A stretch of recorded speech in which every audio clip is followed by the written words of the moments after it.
आतंकवाद पर कनाडा का बड़ा कबूलनामा।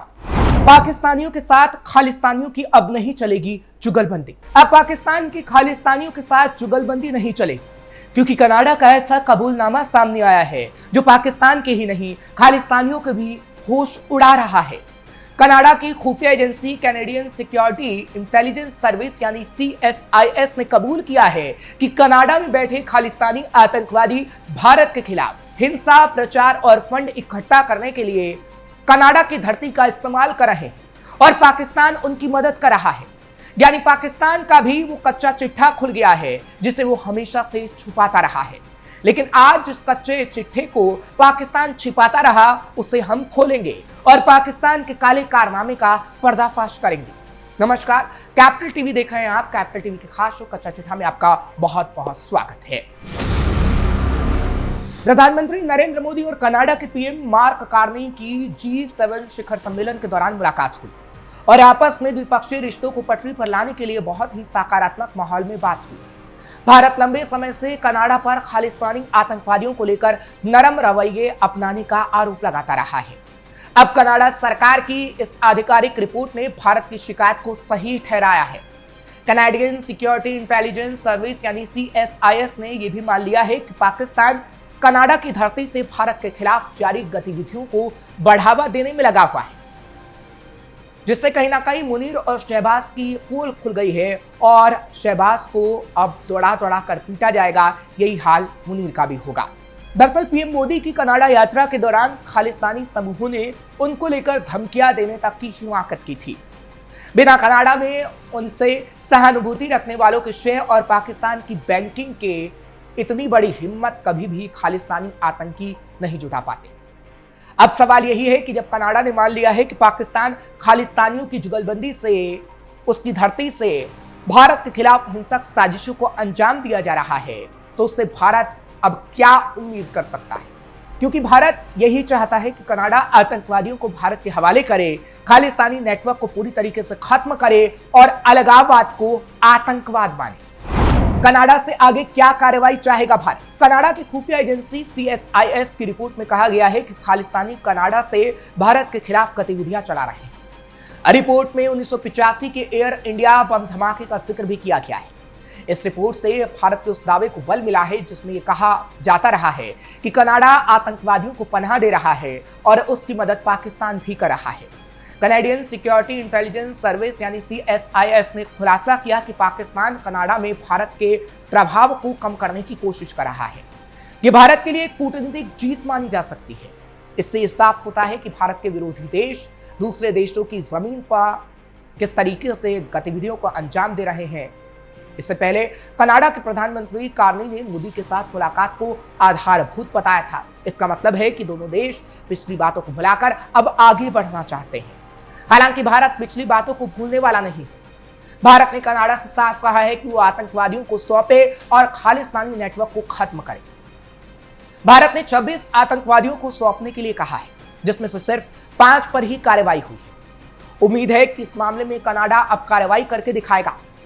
इनमें अरशद डल्ला का मामला भी शामिल है, जिस पर भारत में 50 से ज्यादा आपराधिक मामले दर्ज हैं। डल्ला को कनाडा की अदालत ने जमानत भी दे दी थी। भारत ने कनाडा से यह भी कहा है कि वो भगोड़ों को गिरफ्तार करे और रेड कॉर्नर नोटिस पर कार्रवाई करे।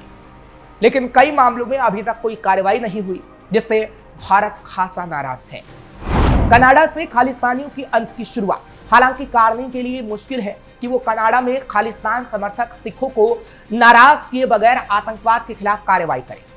वर्ल्ड सिख ऑर्गेनाइजेशन जैसे संगठन कनाडा में काफी प्रभावशाली, इसमें कनाडा के लिए आतंकवादियों पर कार्रवाई करना उतना आसान भी नहीं।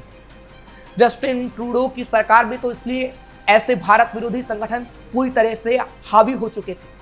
हालांकि राजनीतिक रूप से कार्नी उनको लेकर इतने मोहताज भी नहीं है, लेकिन ये भी उतना ही सच है कि भारतीय मूल के कनाडाई अलगाववादी वहां बहुत बड़े वोट बैंक बन चुके हैं।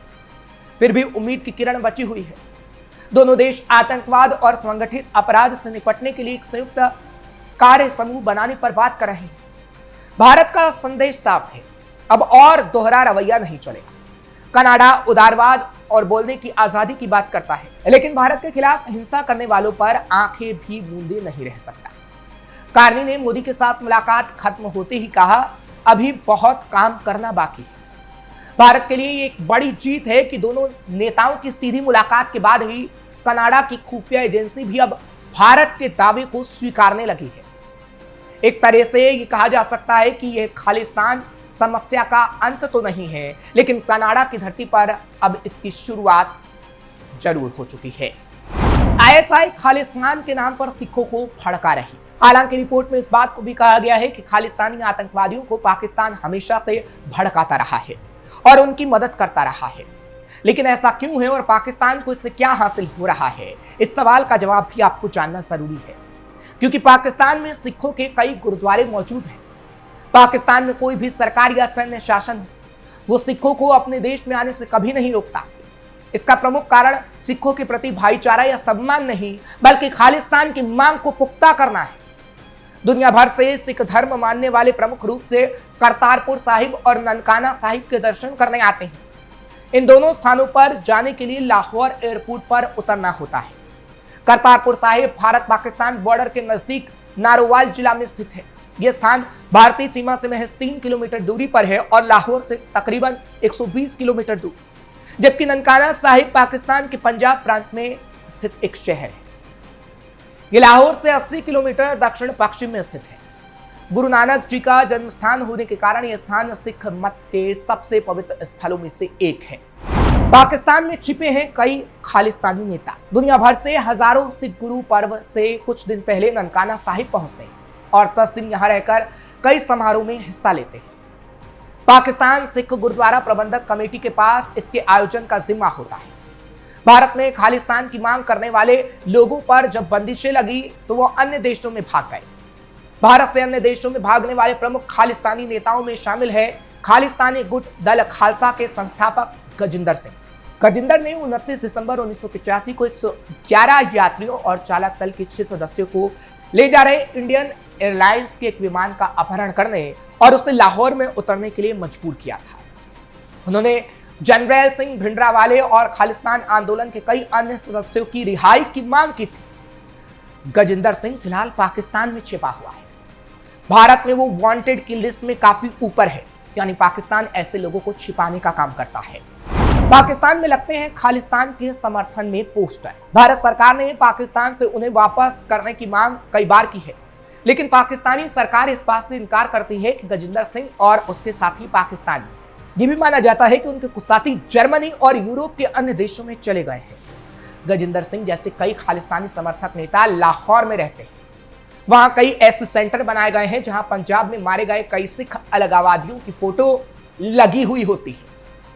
पाकिस्तान में आने वाले सिखों को इन सेंटरों पर ले जाया जाता है और उन्हें अत्याचारों के नाम पर दिग्भ्रमित किया जाता है। पाकिस्तान ने खालिस्तान के लिए ननकाना साहिब और करतार साहिब में लगातार मुहिम चलाई है। दुनिया भर के सिख जब भी यहां आते हैं, पाकिस्तानी सिखों को न केवल उच्च कोटि की सुरक्षा दी जाती है, बल्कि वहां खालिस्तान के समर्थन में पोस्टर भी लगाए जाते हैं।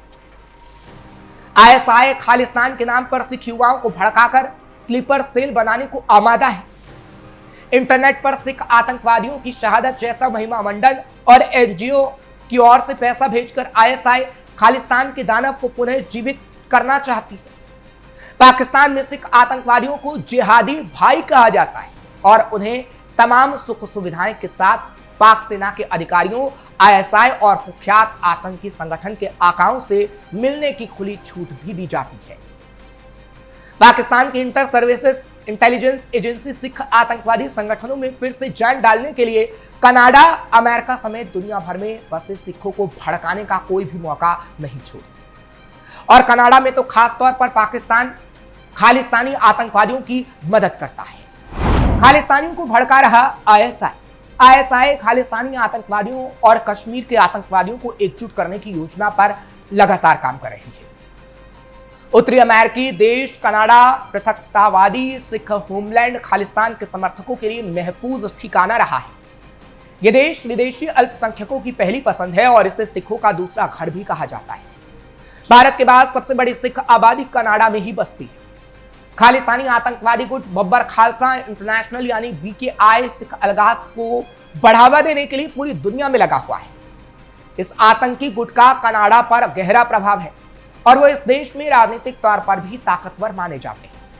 यही नहीं, अपने रसूख का इस्तेमाल कर BKI खालिस्तान का समर्थन देने वाली ताकतें को यहां से संचालित भी करता है। बबर खालसा इंटरनेशनल को कनिष्क विमान विस्फोट के लिए जिम्मेदार माना जाता है। इसमें भारत के करीब 329 लोग मारे गए थे। यह आतंकी संगठन हर साल बैसाखी जैसे मौके पर आयोजित समारोह में सिख चरमपंथियों को शहीद का दर्जा देकर उन्माद फैलाता है। यही नहीं, सार्वजनिक समारोह में खालिस्तान के नारे लगाकर भारत विरोधी कामों को अंजाम दिया जाता है। कनाडा में रहने वाले खालिस्तानी अमेरिका में भी भारत विरोधी प्रदर्शन कर दुनिया का ध्यान आकर्षित करते रहते हैं।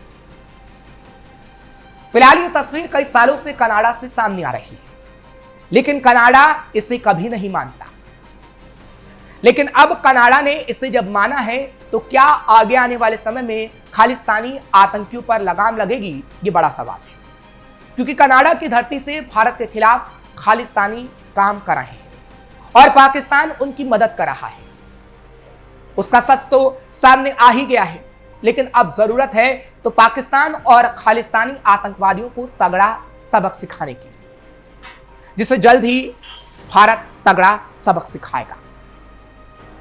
फिलहाल कच्चा चिट्ठा में आज के लिए बस इतना ही। कल फिर आपसे मुलाकात होगी। खबर कैसी लगी कमेंट सेक्शन में जरूर बताएं। खबर को लाइक शेयर करें। कैपिटल टीवी को सब्सक्राइब करना मत भूलिएगा।